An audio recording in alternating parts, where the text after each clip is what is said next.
Salut la compagnie, c'est Jules Melon. Et aujourd'hui, dans un Ciné Critique, je vais vous parler d'un film de John Huston. Et je me demande si c'est pas la première fois que je le fais sur la chaîne. J'ai un doute là-dessus. J'en ai vu d'autres, hein. Fat City cet été, mais j'étais en vacances, donc pas de vidéo. Idem, il y a quelques années pour le Trésor de la Sierra Madre. J'ai probablement vu le Faucon Maltais à la télé assez jeune. Bon, mais là, il va être question, enfin, vraiment, d'une de ses œuvres, en un Ciné Critique, à coup sûr. Si vous fouillez peut-être sur ma chaîne, vous en trouverez d'autres de ces films dont j'ai oublié qu'il est le réalisateur, ça arrive. Au bout de plus de 2000, je sais plus combien la vidéo, 2700 et quelques, forcément j'en oublie. Mais là, on va fêter les 50 ans de L'homme qui voulut être roi, sorti donc en 1975, The Man Who Would Be King, en version originale, adaptée d'une nouvelle du même titre, écrite par le Britannique Rudyard Kipling, vous savez, hein, cet écrivain assez colonial en soi, qui a notamment fait le livre de la jungle. Nous sommes ici en présence d'un film d'aventure dramatique, avec au casting des acteurs britanniques dans les rôles principaux, et pour cause, même si c'est un film américain, mais une coproduction britannique du coup, avec la présence de Sean Connery, Michael Caine et Christopher Plummer, qui va être le narrateur, enfin, dans la nouvelle base c'est le cas, mais il joue du coup ici Rudyard Kipling, comme ça on fait un petit transfert, qui est journaliste là, etc., et qui un jour rencontre dans un train quelqu'un qui lui revient 3 ans après, je crois. C'est comme ça hein, que s'ouvre d'ailleurs l'œuvre cinématographique. Alors qu'il est en train de bosser à son journal, débarque une sorte de mendiant, enfin, il a l'air pas en grande forme, que Kipling a peine à reconnaître de suite, mais il s'avère que c'est ce fameux Canahan qu'il a rencontré donc un jour en voyage quelque part en Inde dans un train. Reconnaissance des... on va le dire des gestes francs-maçons, puisque Kipling lui-même était dans cette idée-là, et il y a cette idée de montre, etc. Bref, quelque chose qui fait que justement Carnahan peut demander un service au narrateur Kipling, qui va le mener ensuite sur le chemin de son comparse à Carnahan, un certain Dravo, joué par Sean Connery. Bon, et ces deux hommes, Dravo et Carnahan, avaient une idée, une quête folle, obsessionnelle, très houstonienne peut-être, c'est d'aller vers un pays peu conquis, entre guillemets, hein, par les Européens, un endroit qui s'appelle le Kafiristan, qui est quelque part au nord-est, hein, si je ne me trompe pas, de l'Afghanistan actuel, pour y fonder leur propre royaume. Idée de grandeur absolue, une folie, où Dravo se rêve roi et Carnahan serait son bras droit. Alors ça passe par des aventures à travers un endroit assez montagneux où ils sont sauvés miraculeusement, paradoxalement d'ailleurs par une avalanche qui leur montre le chemin vers cet endroit. Ils vont de suite sauver des gens face à une tribu méchante en face, rencontrer quelqu'un qui parle anglais puisque c'est un ancien soldat qui a aidé l'Empire britannique, un Gourka je crois, hein, c'est quelque chose comme ça. Et là-bas ils vont paraître comme immortels pour plein de raisons, trucs miraculeux quoi. Et de fil en aiguille, eh bien, ce duo va se faire plus que respecter, et Dravo va pouvoir devenir le roi, successeur d'Alexandre le Grand, comme si c'était son fils spirituel plus de 2000 ans après, grâce à un sigle, son collier franc-maçon. Voilà, l'équerre, l'œil et le compas, là, machin chose. Petite anecdote, j'ai eu un grand-oncle qui était franc-maçon, quand j'étais plus jeune. Non, un grand-oncle d'ailleurs, hein, pas un grand-oncle. Quand j'étais plus jeune, j'ai entendu des histoires là-dessus. Et donc sigle exceptionnel qui est visiblement lié à Alexandre le Grand. Alors c'est des interprétations intéressantes, mais c'est pas historique, c'est plus ici pour l'intrigue. Pour inscrire ceci dans un film purement d'aventure, où on va voir comment le roi et son général vont régner ou non ces royaumes illusoires, pour forcément cette quête obsessionnelle qui aboutit, mais qui est vouée à une forme d'échec. Ça, c'est très propre au cinéma de John Huston, même si j'ai peut-être pas vu beaucoup de ses films. On peut rapprocher celui-ci du Trésor de la Sierra Madre, hein, cette quête obsessionnelle d'or qui va mener à leur perte, ces gens-là. Et Huston, il ne fait jamais de doute là-dessus. On sait, si on connaît son cinéma, mais très vite, même dans sa mise en scène, dans son exposition, que ces gens-là ne réussiront pas, du moins pleinement, cette chose, cette obsession-là. Quand bien même pour Huston, ce n'est jamais la destination qui compte, qu'elle soit tragique ou non, mais comment ils vont ressortir grandis ou pas de leur voyage, de leur expérience. Et ça fascine beaucoup un cinéaste qui a touché à tout dans sa carrière, mais même au-delà du cinéma, le gars a été boxeur, tiens, d'où Fat City peut-être, hein, maintenant que j'y pense, aventurier, etc. Il a survécu à une maladie un peu de façon improbable très jeune. Et là, forcément, l'aventurier, il y est. Il revient à fond dans cette idée-là, sur un projet qu'il a pris en main 15 ans auparavant, mais qu'il n'a pas pu réaliser de suite. Et du coup, d'ailleurs, il devait y avoir Humphrey Bogart, mais bon, il commençait à être âgé, il est décédé entre-temps. Et au final, ça aurait dû être Paul Newman, mais celui-ci a conseillé de garder l'idée britannique de base. Et donc, évidemment, quand même, on se dirige vers des grandes stars de l'époque. Michael Caine, Sean Connery, Christopher Plummer, peut-être un peu moins à l'époque quand même, mais quand même. Bon, rôle secondaire, mais il est quand même là.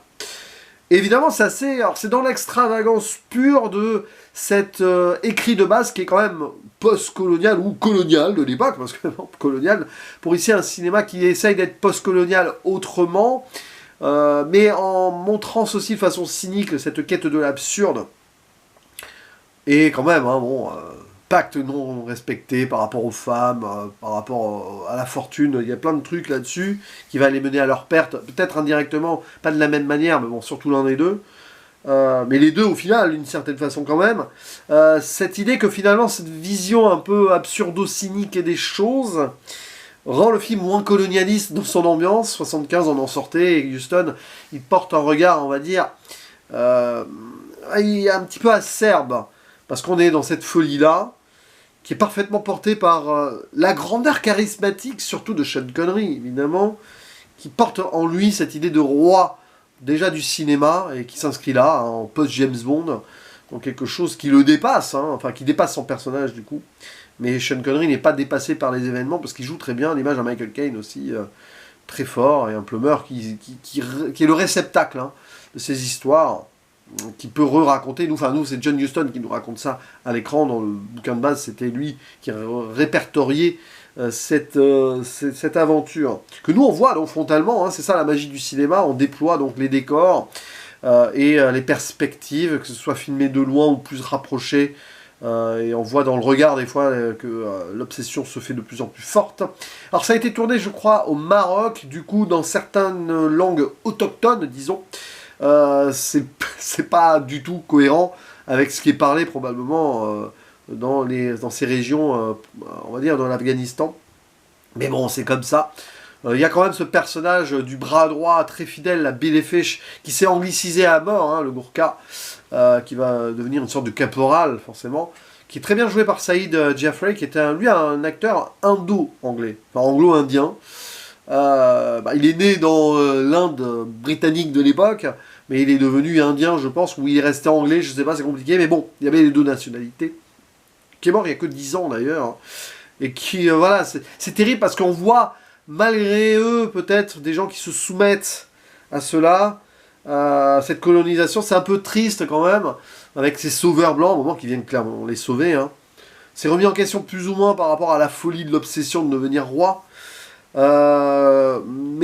Oui, des gens qui voient en ces gens autres de leur civilisation, de point de vue de leur civilisation à eux, des gens qui viennent d'ailleurs, avec des armes à feu par exemple, ils en font des surhommes malgré eux, et c'est ainsi que la colonisation va tirer profit aussi malheureusement de ça. C'est un peu, c'est un peu la grande histoire, hein. Et cette idée justement qu'ils en deviennent des icônes, et qu'il y a presque une sorte de culte qui leur est voué. Il y a cette idée-là, et c'est vrai, hein, il y a quelques peuplades qui ont voué ce culte à ces nouvelles technologies occidentales. Parce que c'était l'illusion de la grandeur aussi, dans un sens comme dans l'autre, de deux points de vue. C'est assez passionnant ça. Et donc il y a une idée aussi de femme, à un moment, qui va être mariée de force. Ça va créer d'ailleurs, ça va causer la perte du personnage principal. Et cette fortune aussi, descendance d'Alexandre le Grand jusqu'à ce trésor, qui va un petit peu aveugler l'un des deux.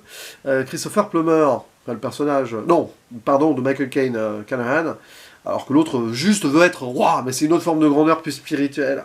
Il y a aussi ça chez John Huston, c'est ces quêtes un petit peu impossibles qui vont osciller entre l'appât du gain et le côté prendre une ampleur, une grandeur autre, prendre une grande place, on va dire, prendre une place dans la société, voilà, des fausses idoles, quoi, des faux prophètes. Il y a un petit peu ça dans le Faucon Maltais avec cette statue qui n'a vraiment pas la valeur escomptée en fait. Donc on court vers le nulle part, ou certes une grandeur qui va être de toute façon que éphémère, et que d'un certain point de vue pour pas forcément ressortir grandi humainement, ou pas en ressortir humainement du tout d'ailleurs.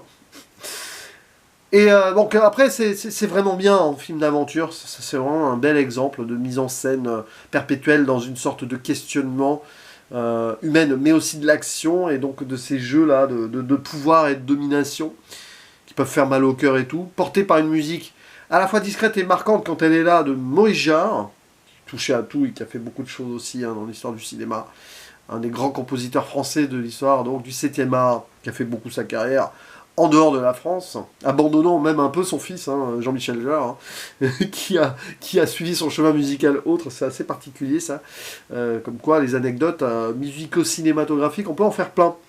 Et là, sur donc ce qui nous est proposé là, c'est passionnant. C'est sûr que c'est assez fort dans ce qui est montré, et il y a beaucoup de figurants et tout, donc c'est vraiment dans la lignée de ces films d'aventure qu'on voyait souvent dans les années 50-60 dans ce Hollywood. Ça essaie de re-questionner autrement les choses, mais on reste quand même dans une vision un poil passéiste de notre point de vue d'aujourd'hui. C'est normal, c'est 1975, mais John Huston, il a un petit côté quand même dans sa caméra à essayer de se poser lui-même des questions sur ce qui le fascine.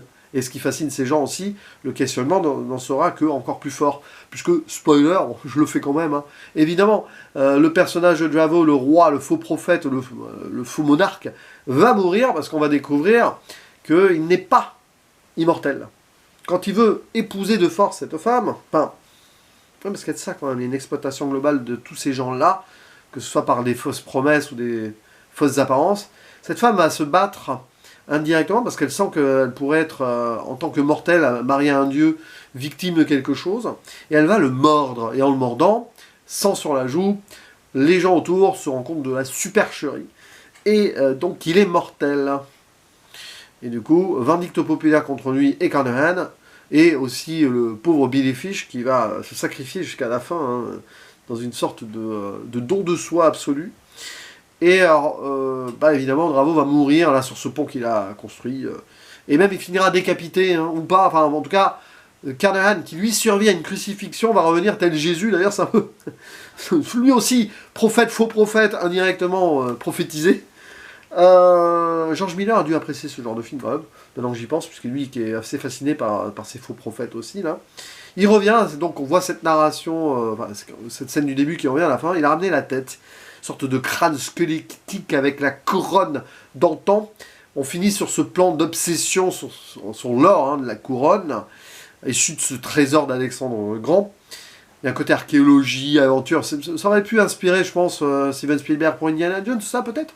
Allez savoir, il y a le pont suspendu du Temple Maudit, si vous voulez, mais bon, je ne sais pas, bien Sean Connery aussi, peut-être. Mais oui, il ramène cette couronne sur la tête, et donc le flou artistique se fait sur ce plan, là, justement, pour montrer l'illusion de l'or de cet appât du gain, et le générique se termine là-dessus, sur cette mort, à cause aussi de ces possessions, de cette idée de vouloir prendre possession d'autre chose, d'un trésor. Et Alexandre le Grand lui-même a été l'un des premiers colonialistes, vous voyez, de ces terres-là, donc on en revient en boucle historique, et c'est passionnant de faire ces liens-là, avec la franc-maçonnerie, par les sigles et tout. Moi je trouve ça assez passionnant, donc c'est un bon film. C'est pas forcément mon style de film ultime, mais quand c'est bien interprété, que c'est bien filmé, et que dans les thématiques, tout fait sens dans beaucoup de choses, ça passe super bien, même si c'est un peu passéiste. Donc, mais bon, avec Sean Connery et Michael Caine, on est rarement déçu dans les interprétations et dans la force qu'ils donnent dans l'incarnation de personnages quels qu'ils soient. Ici, un peu dérisoire quand même, et dans ce qu'ils adviennent d'eux, dans ce qu'il advient d'eux, pardon. Évidemment, même si le personnage de Carnahan survit, il a encore une mission, soi-disant, il doit retrouver quelqu'un, il finira peut-être par avoir sa propre perte définitive, même si là, moralement et psychologiquement, il est au plus bas, d'une certaine façon. Je ferme la zone spoiler pour donc vous conseiller ce John Huston, un des derniers de sa carrière finalement, une grande carrière depuis 30 ans. Dire qu'il a commencé avec le Faucon Maltais. Ça fait partie de ces réalisateurs immenses qui ont eu une première œuvre déjà culte. On peut penser à Sidney Lumet pour 12 hommes en colère, alors, autre approche cinématographique, mais quand même. des gens qui ont eu plusieurs grands films à leur actif. Et c'est passionnant donc de voir comment il avait cette obsession thématique, hein, Huston, de ces gens qui souvent ne trouvaient pas la place qu'ils voulaient avoir dans leur vraie société, du coup qui se délocalisent ailleurs ou qui font autrement au sein de celle-ci pour essayer de trouver une place qui est forcée donc dans une quête qui ne peut pas aboutir à quelque chose de positif. Mais ces faux héros sublimés par leur échec, c'est aussi ça, hein, la force du cinéma de John Huston. Allez, je vous dis merci d'avance pour vos commentaires, évidemment. Hein, c'est important de partager et de discuter autour des films que j'évoque sur la chaîne. En vous disant donc à la prochaine. Ciao!